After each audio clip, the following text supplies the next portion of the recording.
Peace be with you. Friends, the gospel for this 15th Sunday of the year is one of Jesus' best-known parables, the story of the Good Samaritan. Something that Karl Barth taught in the 20th century, he learned it from the church fathers, is that every parable of Jesus, every teaching of Jesus really, is about him. That's to say that they might have a moral import, that we can draw ethical lessons from them, so we should behave the way the Good Samaritan does. But at the deeper level, all these stories are finally about him, because he's the great model of the moral life and the ethical life. Well, this is a really good example of that principle, I think. Another place to find this idea is in Chartres Cathedral, my favorite church in the world. One of the splendid windows in the side of Chartres interweaves two stories, the story of the fall and the story of the Good Samaritan. Again, this is from the church fathers, that these two stories illustrate each other. So let me show you with that in mind, that this story is fundamentally about Christ in relationship to fallen humanity. Let's walk through it step by step. So listen to the opening line of the parable. How often, by the way, in great storytellers and novelists and poets, the opening line is of great significance. So listen. There was a man going down from Jerusalem to Jericho. Well, anyone that's been to the Holy Land knows this, that there's literally a great descent from Jerusalem, to Mount Zion. It's high hill country. And then you literally go down this long road to Jericho. And of course, Jericho is one of the lowest cities in the world because it's the level of the Dead Sea, which is one of the lowest places on earth. Jerusalem is always associated with heaven. Think of the heavenly Jerusalem. With salvation, it's the place where God dwells.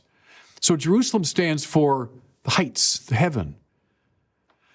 Jericho, which is downhill from Jerusalem, stands for the city of sin.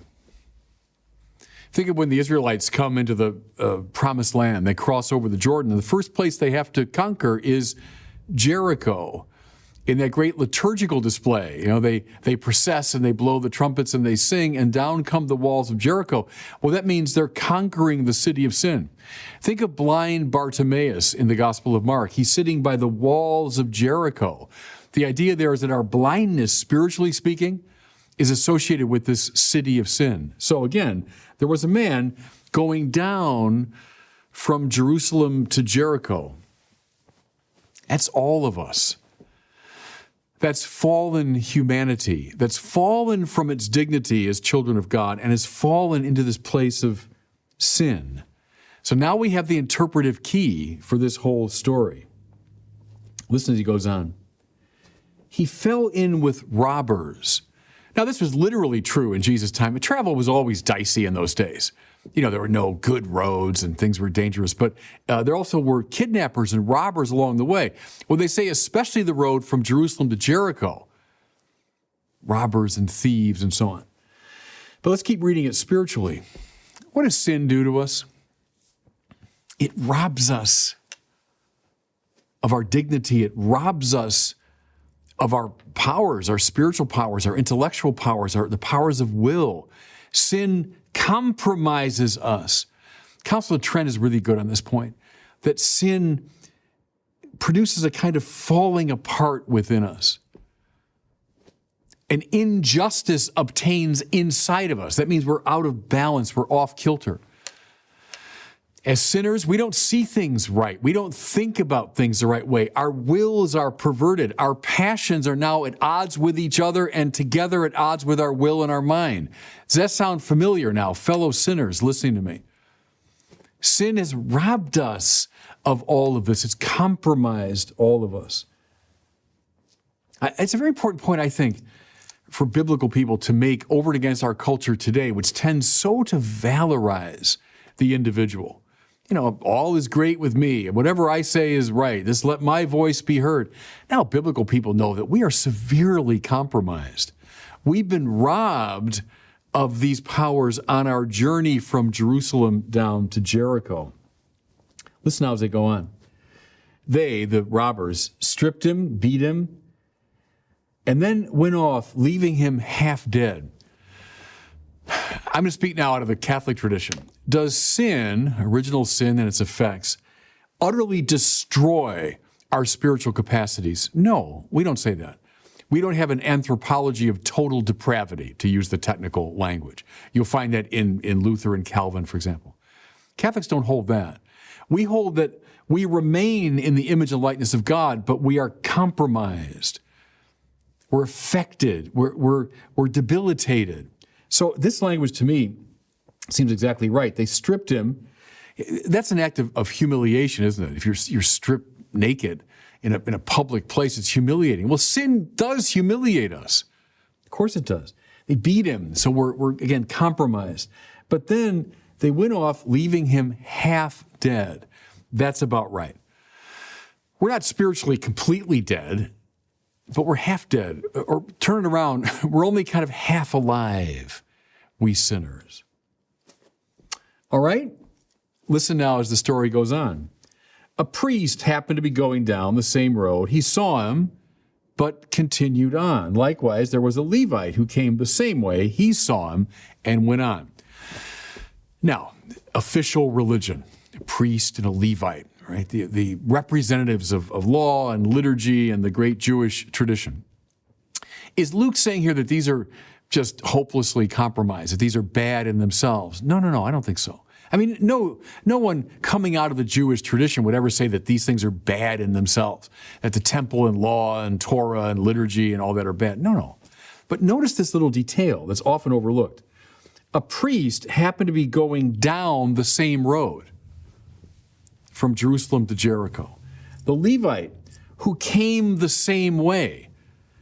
See, what these stand for, therefore, are compromised versions of religion. Not religion in itself, not religion at its best, but call it compromised versions of religion. These people going down the same road as the Samaritan, well, that's why they're compromised, and that's why they can't help him. And you see it reflected in their bad attitude. Even though they see this poor man beaten and stripped and humiliated by the side of the road, they don't help him because they represent a fallen religiosity. Still on display today? No, you bet. Look all around. Good law and liturgy and custom and tradition, but compromised by sin. So it can't really help us. It can't help us in our sin. Okay? Now, the turning point. But a Samaritan who was journeying along came on him and was moved to pity at the sight. Now, we know this. It was very well known to people in Jesus' time who heard this story. A Samaritan. They were half-breeds. They were outsiders. They were Jews who had intermarried with the Assyrian invaders long before. They were seen as, compromised figures, not true in their religion, morally corrupt. Pious Jews went around Samaria on their way from south to north or north to south. Samaritans were just a bad lot. So think of, look, all of us sinners have groups that we don't like. Well, think of that's the group we're talking about. And the Samaritan who was journeying along came on him, but he was moved to pity at the sight. Well, now, who's the Samaritan? Remember our interpretive key here. We're talking about the fall of humanity, and now we're talking about Jesus. Corrupt religion can't solve the problem. But this outsider, and see, mind you, Jesus, who was in his own time, from Nazareth, anything good come out of Nazareth? Jesus, this sort of questionable figure in the minds of many. But he's the one who shows pity, the mercy. How good Pope Francis is, of course, emphasizing misericordia, the mercy of God, the mercy of Christ. This is the pity that the Son of God shows to fallen humanity as we are languishing by the side of the road in our sin. Listen now. He approached him and dressed his wounds, pouring in oil and wine as a means to heal. One of the most basic descriptions of Jesus, everybody, is soter, which means healer. That's translated into Latin as salvator, savior. I've often told you, I think, that our word salve, S-A-L-V-E, comes from that, salvator. It means healing balm. Jesus is a healer. And notice what he does. He pours in oil and wine as a means to heal. Is that accidental? I don't think so. It stands here for the sacramental life of the church. Oil, which is used at baptism, oil, which is used at confirmation, oil, which is used at holy orders, oil, which is used at the anointing of the sick. And wine, of course, stands for the Eucharist. How does Christ heal us? All of us, we're members of the fallen human race. We're languishing by the side of the road. Corrupt religion can't save us, but Christ can save us by bringing us precisely to authentic religion, which is found in the sacramental life of the church. Isn't that a beautiful thing, everybody?